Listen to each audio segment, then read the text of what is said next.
দেখুন, গোপন সূত্রে পাওয়া খবর। ভিডিওটি একটু ভালো করে দেখুন। আপনি দেশে দেশে আসতেছেন, ধরতেছেন, ভালো করতেছেন, সেটা ঠিক আছে। অনেক যা হইতেছে কিন্তু আপনাদের তবলিগ থেকে আমাদের সাইদি সাহেব জামাত ইসলাম হইল, উনি অনেক মুসলমান হিন্দুকে মুসলমান বানাইছে, এটা শুনছি।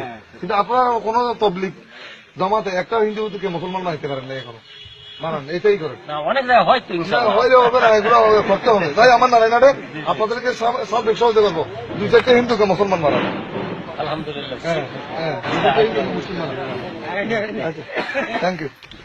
বাংলাদেশে এই মোল্লাদেরকে বলা হচ্ছে যে হিন্দুদেরকে ধরে মুসলিম করতে হবে, সে তাদের যারা যেহেতু করতে পারেনি সেই জন্য তাদেরকে বলা হচ্ছে যে তোমরা কেন করতে পারো না।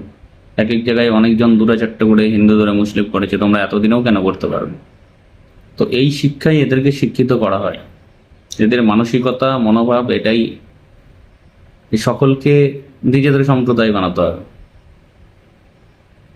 ভিডিওটি এমনভাবে শেয়ার করুন সকলে যাতে সতর্ক হয়।